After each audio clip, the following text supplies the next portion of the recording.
Hey, welcome, all my right thinkers. Thanks for tuning in to check out your boy, P-Funk, thinking right out here, and I'm in the lab, and I'm deep in this book, man. I'm enjoying it.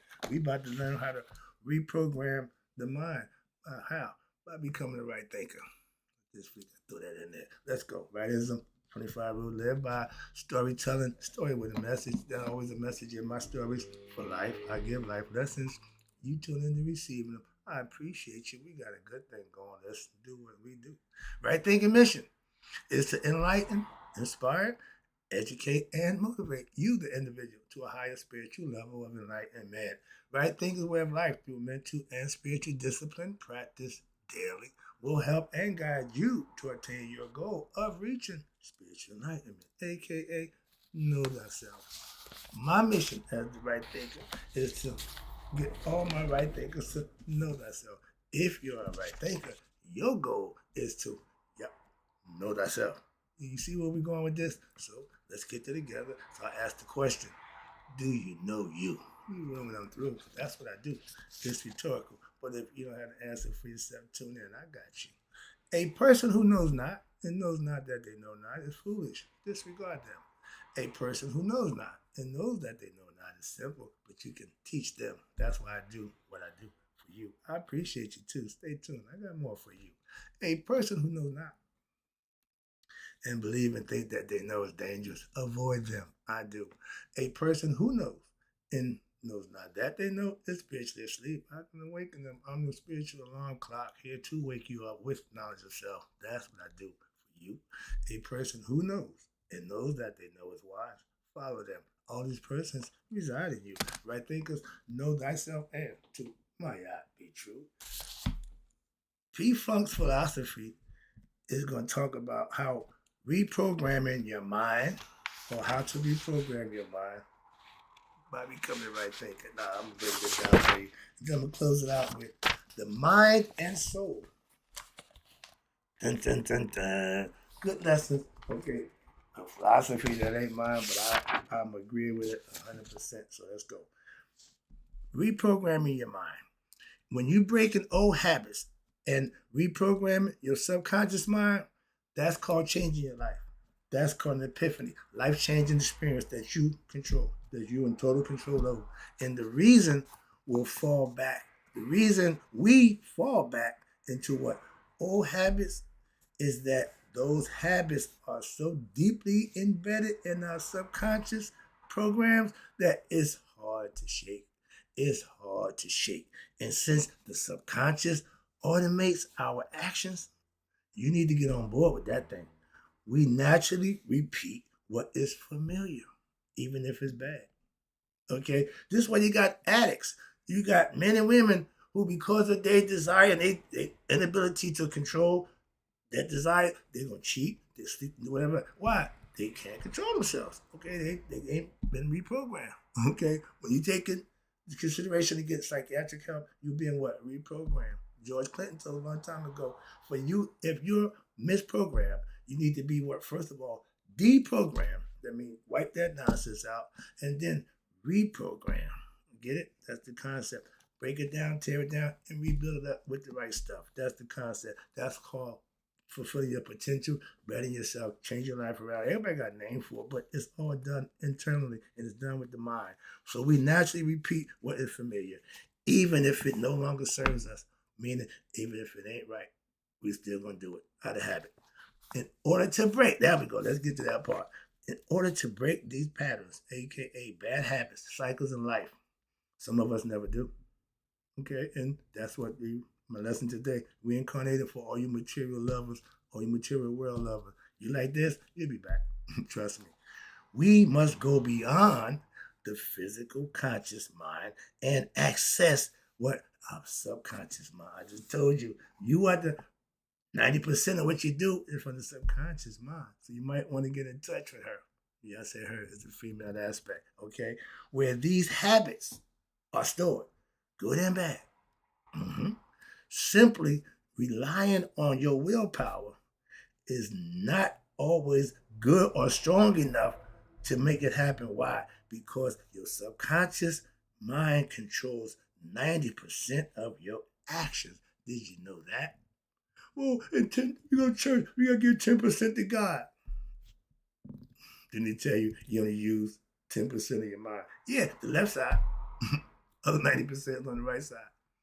Cast your net to the right side. Go sit at the right hand of the Father.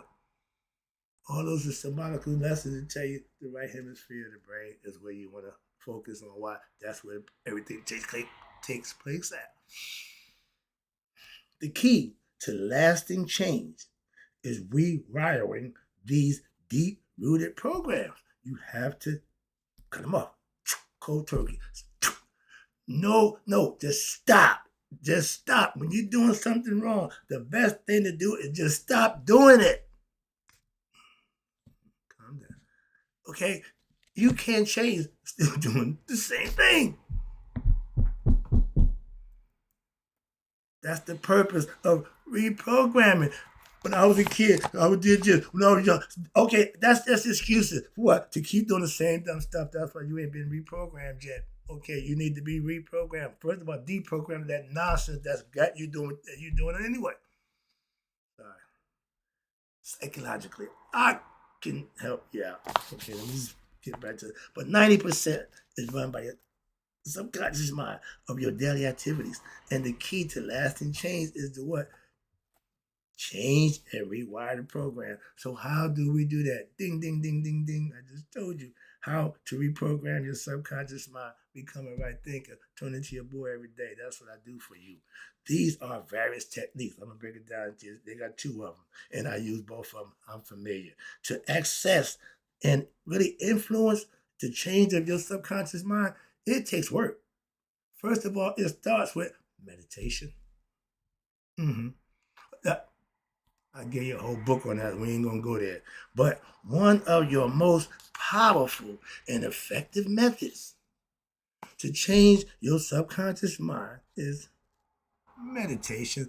I do this. I know this. We talking about this thing. Oh, I know that. You want to talk the brain? You want to talk God? Let's go.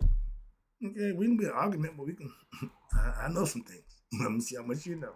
Okay, let's go. So when we enter your daily deep meditative state, and that's what I've been doing for the last 10 years, it makes a life world of difference.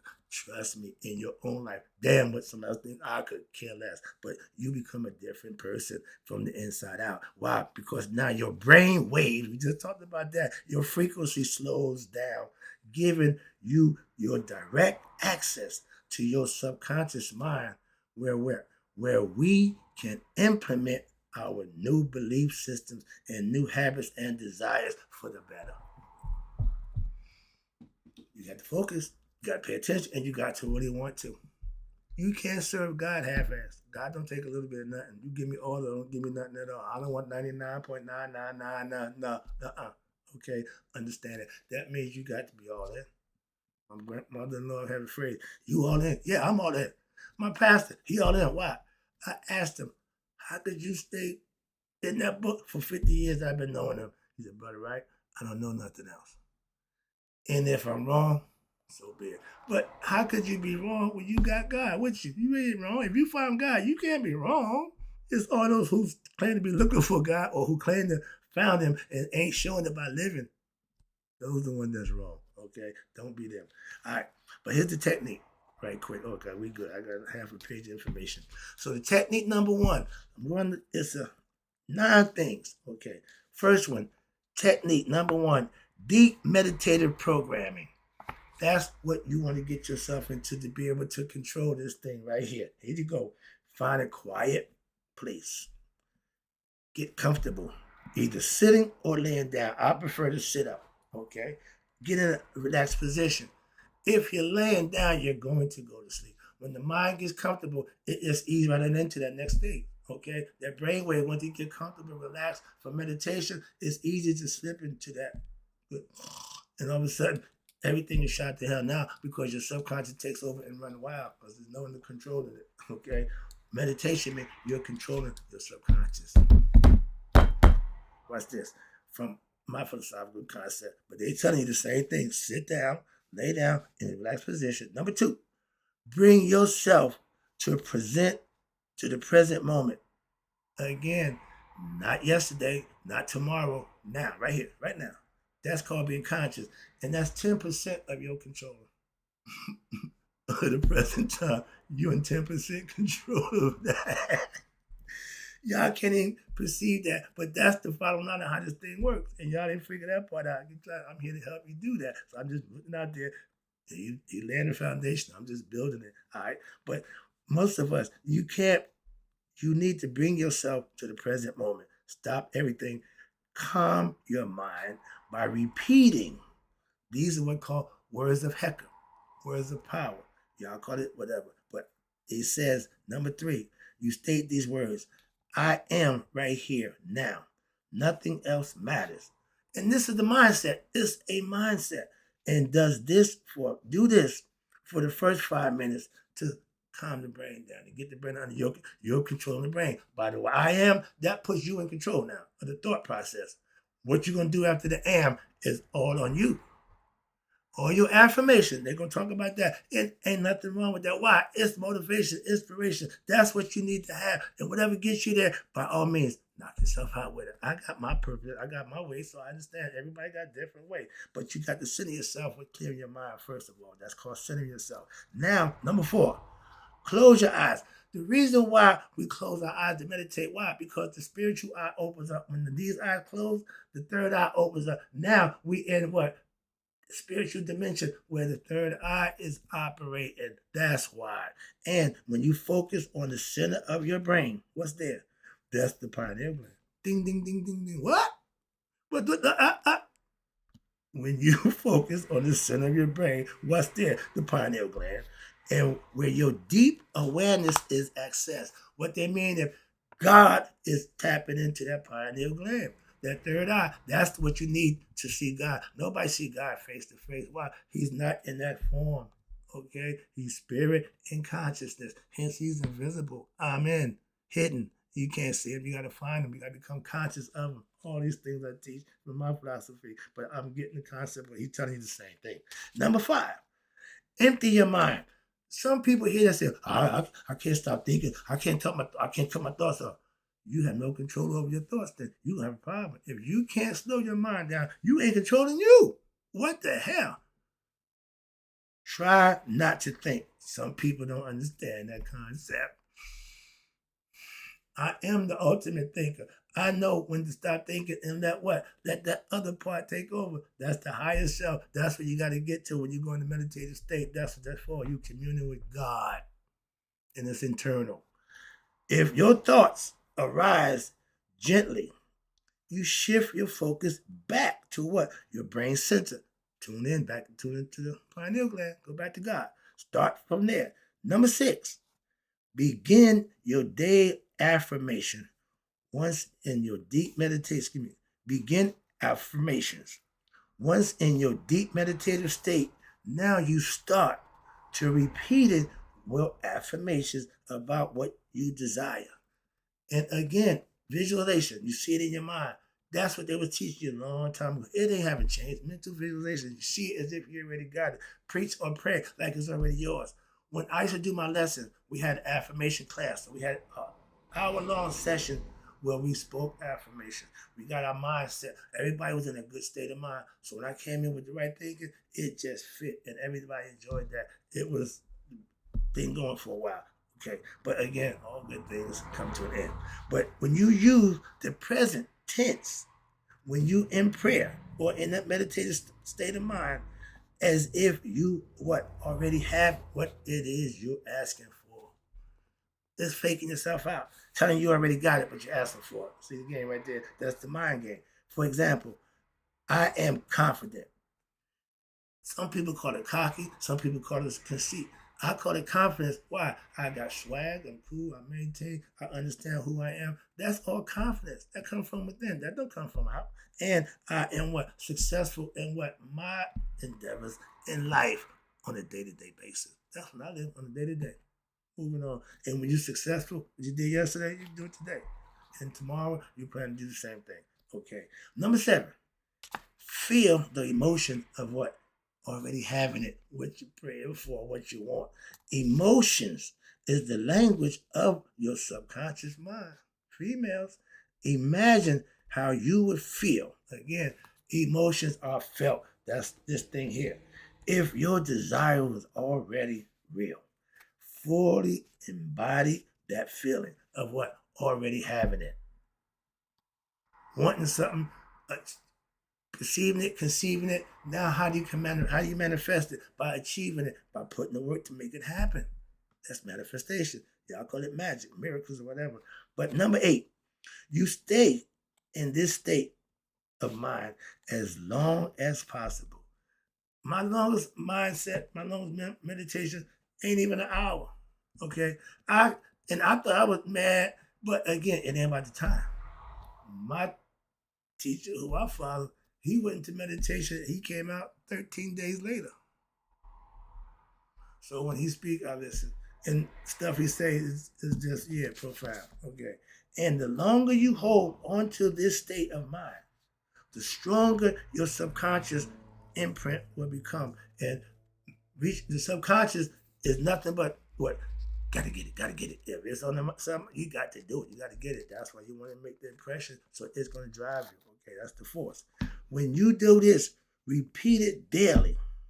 Okay. Well, how long? Years. What? Years. It don't just have no, you this is a way of life.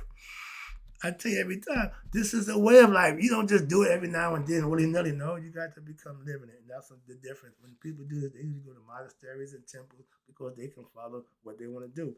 I weaved it into my daily life. Well, I ain't got the time or the money to go somewhere else and do it that way. So I had to make it work for myself. You see these guys who they do their own self-mastery. When they work out, they put up stones and what, but they make it work. Put the work in. Anybody by any means necessary. So I understand that. So when you do this daily, repeat it daily for years, do this at least once per day.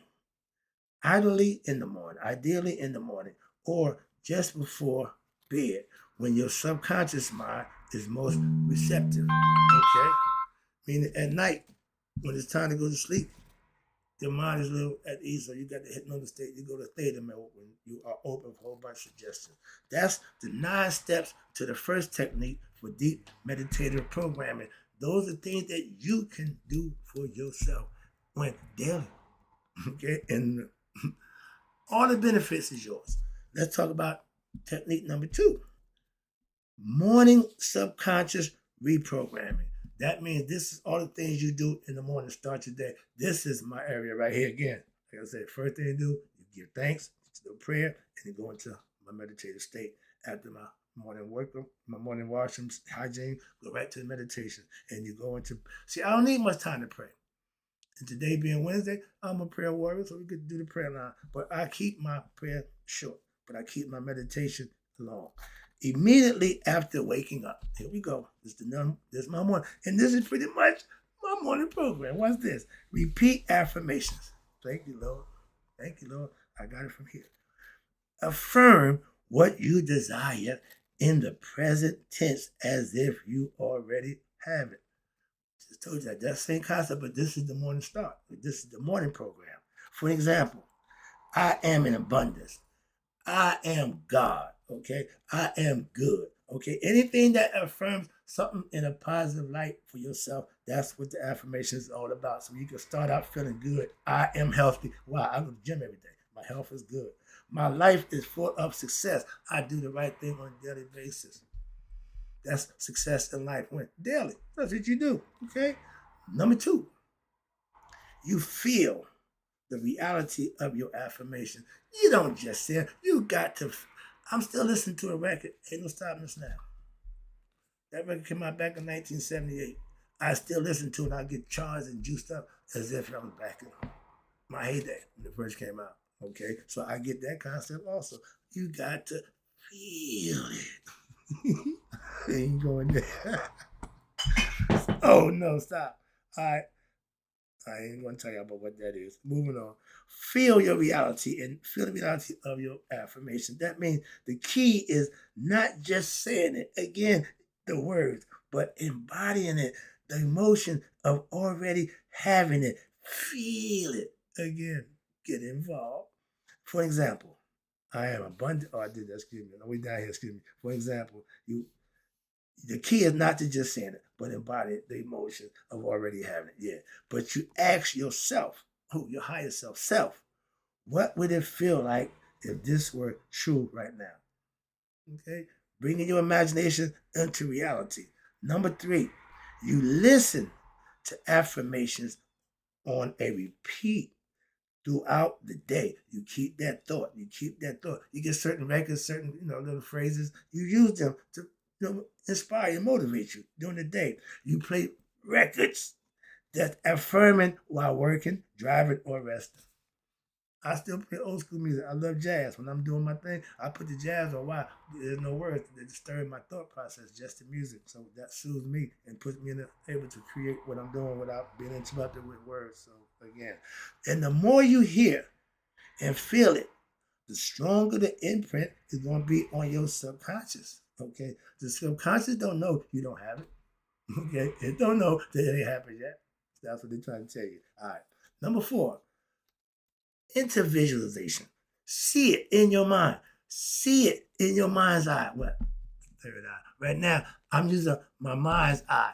I don't see nothing with these. I don't give a crap. I see with these at this point. And if I ever lose my vision, God, I'll be okay with that one. That's one I may be pretty much, no, I can't be able to read. Yeah, that would not be good for me. But certain things I can envision with this eye. And my mother-in-law is proof. She's also cited cataract. And she ain't complaining that day. All she do now is help other people who's blind. She's an advocate for blind. Why? Because she got that thing down. She got that thing figured out. That's why. You take a misfortune, a handicap, whatever you want to call it, and you make it work for you. That's how you do it. And you can inspire and motivate other people. Why? You doing it? Yeah. Somebody can feel the same way about it. That's all. So that's why I'm teaching why. I feel somebody can learn this. I don't know who knows this. He got his own book out. Why don't you write a book? Y'all don't read books. I'm the only one who read them. Y'all keep writing them. I keep teaching from them. Why? I ain't trying to do that right. Moving on. Yeah, call me lazy. All right. But to visualize throughout the day in your mind, you briefly pause during the day and you imagine yourself already living the reality of your desire. You putting it in your subconscious mind. You planting that seed. Again, you plant that seed and it'll grow. Trust me. Now, why these methods work? Because, and they do, repetition and emotion. Your subconscious learns through repetition combined with strong emotional energy. That means your heart is in it. Okay. Bypassing your conscious mind. Don't worry about that. Okay. All right. Your daily meditation in the early mornings and your affirmations during the day will work for you because they give access to your subconscious mind directly. You imprinting it internally. You see where they're going with this? I hope you understand it. And by doing this, now you are aligning your what? Your desired reality, what you really want. When you constantly think it, feel it, and you act as if what? You already have it. And in reality, you naturally attract and you manifest that into your life. Women, brothers, fellas, we attract what we are. Okay? If you're a bad person, you're not going to attract good people. If you're a good person, you're going to attract bad people. They may try to get in, but you ain't attracting them. They just see something in you that they're coming to you. But y'all ain't attracted to that vibe, and y'all ain't vibrating on the same frequency. Y'all ain't really feeling each other. And that's why most women get turned off by the men's approach. Why? He just coming, hey, baby, what's going on? How you do all that nonsense? Okay, so that don't really, impress certain people. All right. But again, we see opposites and we're attracted to it. Moving on, but that's what they're telling you. But watch this. The reason why it works is because you directly imprint it in your subconscious mind. And that's what you live by. And by practicing these techniques, when daily, constantly, you will learn how to what? Rewrite old subconscious programs, and you'll be able to create new and empower your reality when you align it with your highest potential, being your best self. Trust me, that's greatness. When you fulfill your personal obligation to be your best self, that's the best you can be. Wrapping up right here. Quick lesson. This thing right here. This is a bad mamma jamma. And again, the mind and soul, why? It's connected to the spirit. That's the heart mind coherence. Without this don't mean nothing. They throw it away. When what? It's disconnected from the spirit. It don't mean nothing. Okay, but when it's connected, woo, now let's talk about it. The brain is not the mind. But I thought you said, whoa, calm down. Again, rather your brain is the physical manifestation of the mind. Ding, ding, ding, ding, ding. See now where we're going? Your soul inhabits the mind. The mind inhabits the spirit. The spirit inhabits the etheric body, and the etheric body inhabits the physical body. We've fallen from spirit, intellect, awareness, into mind concept, into spiritual concept, into emotional, into a physical body. That's the stages that they break down from the mind aspect and bringing it into you. Why? So it says here, the spirit of the etheric body, physical form, the soul and the mind are what? The two celestial, higher aspects of your being. Okay, it's all mental. They are not of this earth. The physical body is of the earth. What's inside the body is not. That's what they say. Watch this. Your spirit is non-physical. I tell you that all the time. It ain't male or female. It's a great he, she. Okay, it go both ways. All right, but the physical counterpart, your spirit is non-physical. It's the counterpart of the physical body, which you utilize when what? When you're engaging in your astral travel and your dreaming state. When you go to rest, the body's at rest, but the mind going to do what it got to do. Your soul is, in essence, is consciousness itself. Again, spirit and consciousness, heart, mind, coherence. I'm keep telling you, I'm gonna drive it home, but that's what he's saying from this aspect, and I love that. I'm loving that. Everything possesses what? A soul. Grass, grain of grass, every animal, and all and every living thing. Your soul is a pure magnetic life force. We call it spirit, but it's the energy. God is recognized energy, frequency, and vibration. We done went over that again. I'm going to bring it back again because that's what it is in any language, okay, or any philosophy, all right? But the energy that animates all that it inhabits. The spirit, life, soul, spirit, whatever you want to call it, that gives life. That's the essence of God. And with this consciousness of it, watch this. Now your body, however, is what? Sustained. How? By the nervous and the cardiovascular system, in the heart, the pump. All those things play the role. And what's this? Your body, however, is sustained by what we know the life force. Luke used the force of what? Of the soul. Yet it is composed of what we know to be now molecules of atoms that undergo decay. Physical stuff will run out. Physical body is going to die. That's what they're telling you. But what's inside it ain't physical. That's what they've been telling you again. So the physical atoms in the body that undergo decay, as a result, the body is what? Mortal. It's subject to what? The cycle of life and death. So in order to go to heaven, the body got to die. The ego self got to be conquered, killed. Why? For the higher self. Because your soul, in contrast, is eternal. Existing beyond the physical limitation and the impairments of physical world. Life is what they call an anagram for what? For fire. What you mean?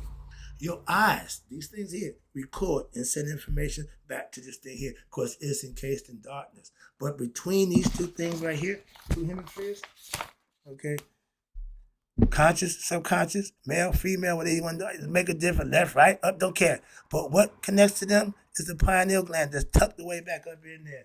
And that radiates light. What does that mean? That the light in God is inside our head. It's all mental. They've been trying to tell you that the universe is mental. Everything starts with thought. These are the 5 ways I just told you. The physical body turns to the emotional body, the heart, then the spirit, which gives life, The mind is consciousness. The soul is the ultimate of all of these, and it becomes one. When they all come together, you become what? One eternal being with God, aka our true self or thyself. When you know that, you become what? Conscious of who you are. Now you're ready to go home, where you come from. Not earth. Earthly where the body stay. That's what this is hell. We want to go to heaven. That's the concept. That's the lesson. Hope you enjoyed it. Right, thinkers. In closing, may you all live to be 100. Me 100 minus a day. So I know that my right thinkers who understand now, hopefully a little bit better about how to reprogram their mind by becoming the right thinker and tuning into me every day. I'm out. Appreciate you.